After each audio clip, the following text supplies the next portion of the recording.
So let's start by settling the body,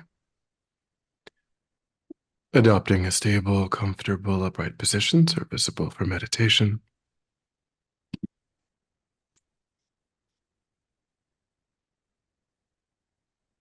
So we think about keeping our feet flat and our back straight, torso open, hands in the lap right over left with the palms upturned and the thumbs gently touching. Our eyes are gently closed or slightly open, making sure we let in enough light to remain alert.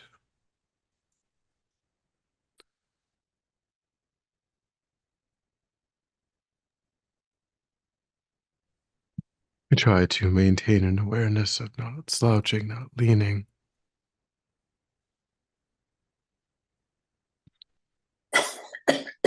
We also let go of any unnecessary tension or rigidity in the body,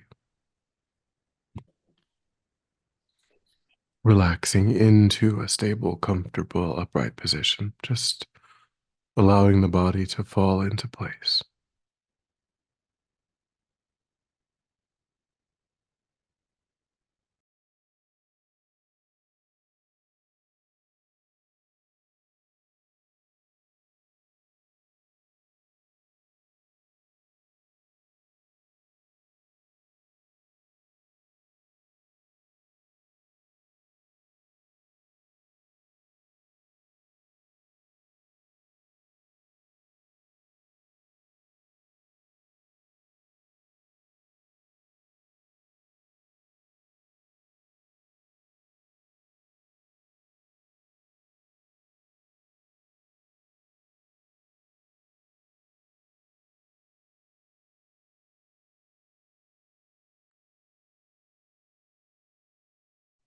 Then begin to let go of attending to the external world,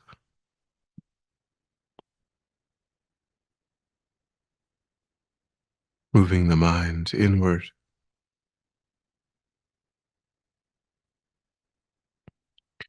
constraining your awareness just to the body and mind, allowing sights and sounds to be as they are without investigation.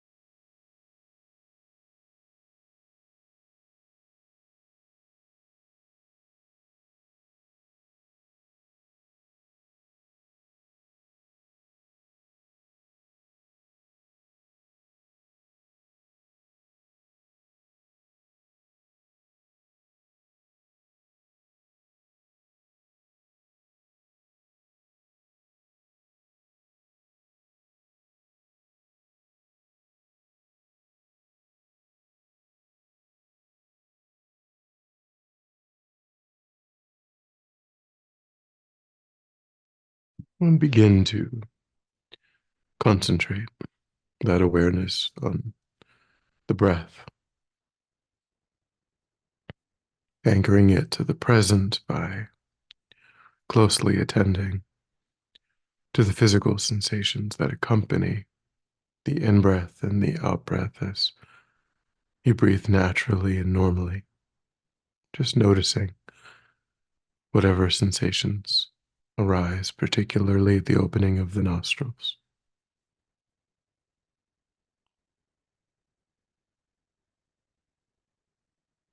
Giving yourself the instruction to notice quickly when anything other than that one physical sensation is arising in the mind. And when distractions arise, to gently lift your awareness up from them without judgment, without frustration,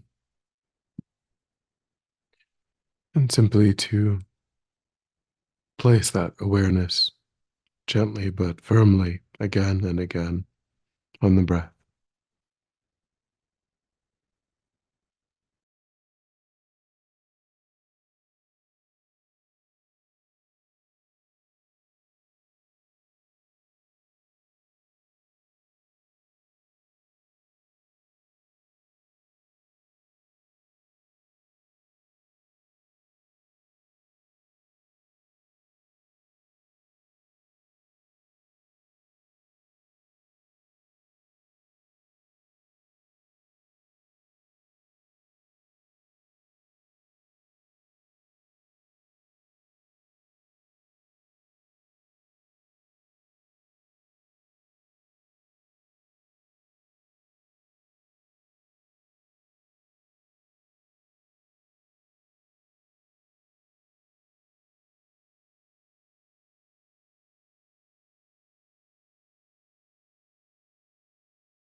And then when the mind feels more calm, we generate abroad an altruistic motivation for our time, taking a moment to intentionally widen our circle of concern, trying to embrace countless sentient beings within the field of our practice,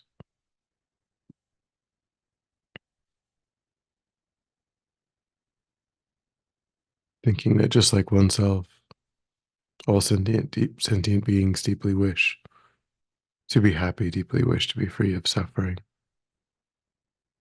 and that no sentient being has a claim on being happy, being free of suffering that's greater than any other sentient being. Every sentient being is equally deserving.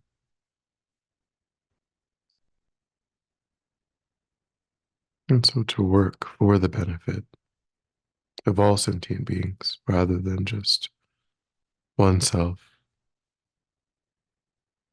is the most useful, most reasonable way of spending one's life.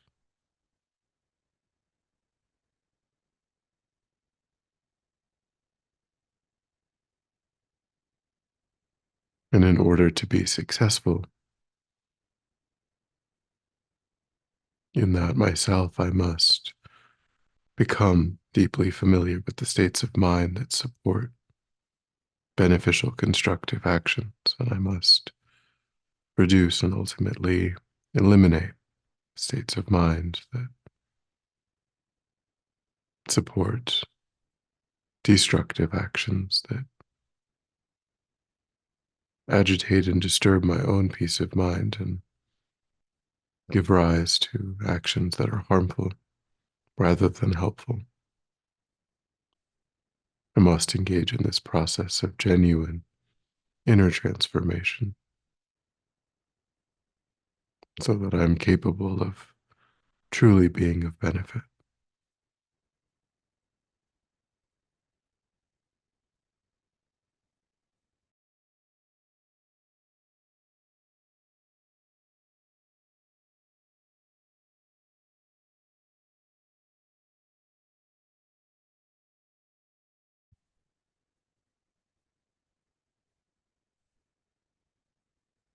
And then we can contemplate one of those states of mind that are not particularly beneficial or useful, the energy of attachment in the mind.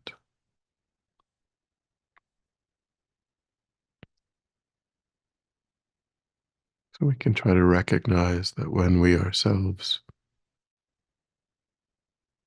come across something that seems pleasant, a situation, an object, a relationship, anything that seems to trigger pleasant feelings in the body and mind.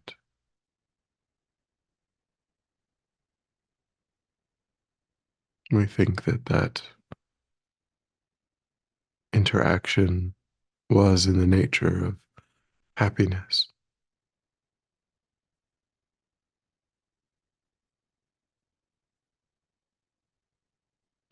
And then the mind becomes motivated to seek out some other pleasant experience or object, thinking that that too will be in the nature of happiness if it triggers another pleasant feeling.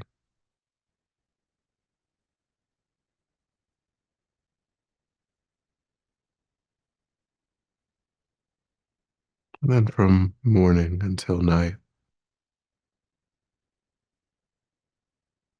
we are chasing these pleasant feelings,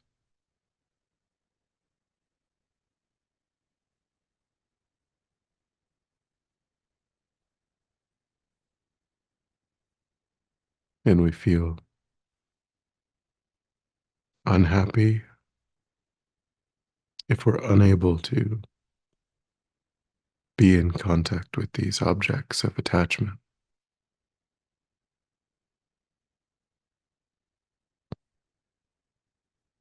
So think back over the last few weeks, few months. How can you identify this energy operating in your own life?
Do we believe that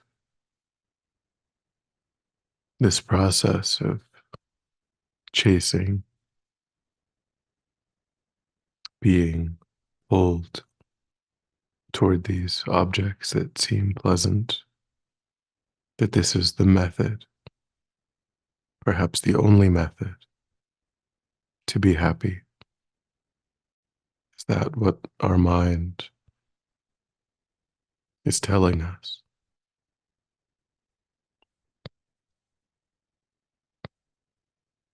That if I can only be in contact with these objects of attachment, then I will be happy. Is that what we believe?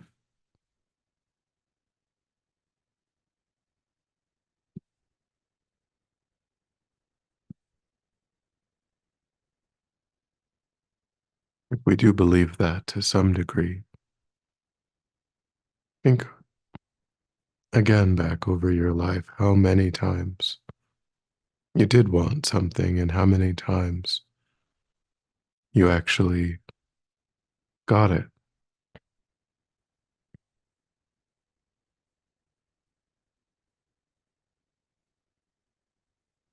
and how different your life was before and after. Were you ever closer to true happiness?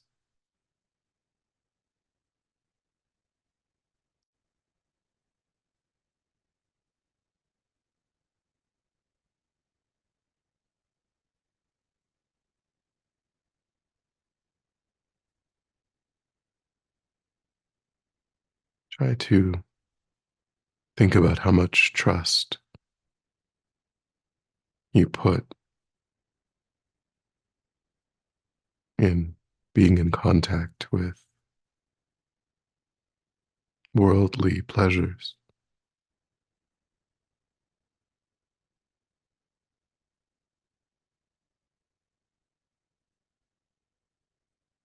as a means to happiness.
To what degree would we believe, are we willing to believe that there is a happiness that is accessible, that exists independent of any experience,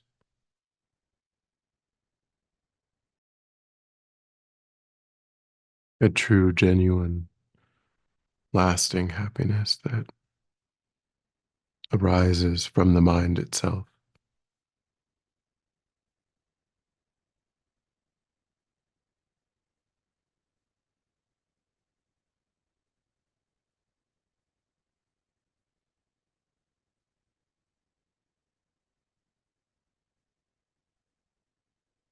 Think about in your own experience again,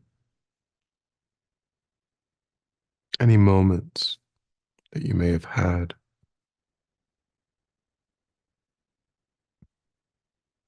of contentedness, peacefulness,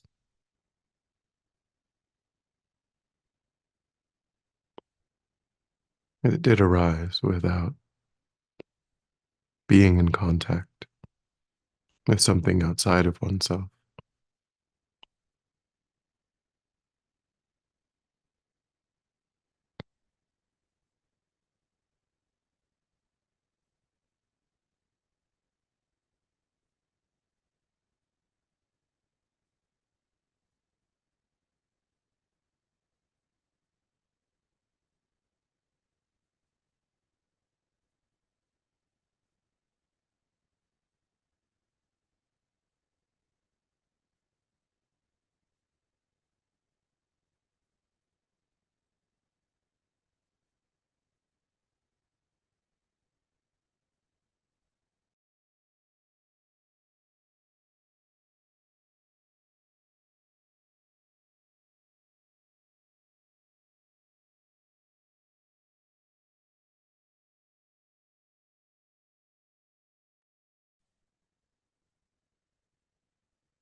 Also, think of times when you were able to interact with pleasant objects in a way that was more balanced,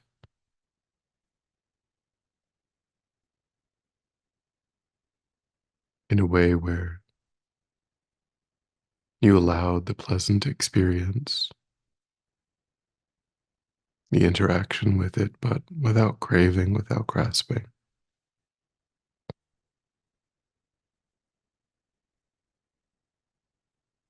Or imagine what that could be like.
And try to recognize that enjoyment of objects without craving, without attachment, and the peacefulness and contentedness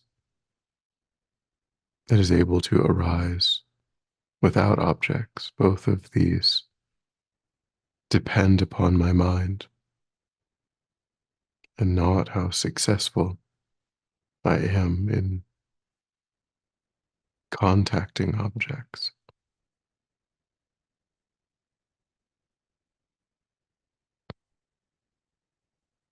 And I have some experience with both of these. So make a determination to make progress in being able to engage with objects without craving, without attachment, and also to be able to generate stable states of contentedness, inner peace, without depending upon objects at all, as they both are the result of training the mind.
When you're ready, we'll come back together.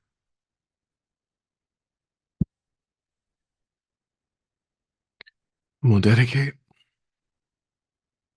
to recollect your altruistic motivation and think that by having engaged in this contemplation, you've actualized that motivation, which has generated positive energy in the mind. Think that you freely offer the fruit of your practice, that positive energy for the benefit of all sentient beings without exception. Thinking strongly when that positive energy ripens, may it serve as a cause and condition to eliminate war and conflict, poverty, famine, disease, disasters, all painful inner and outer conditions. May it fully ripen the minds of all sentient beings. May they quickly meet perfect teachers and arise in a state of full enlightenment. May I too achieve the state of enlightenment in order to work for the benefit of sentient beings perfectly. May any obstacles facing the Guru's long life be completely dispelled. And may I and all sentient beings in this moment come under the joyful care and guidance of enlightened beings. May we be guided and protected until we swiftly achieve that state of enlightenment.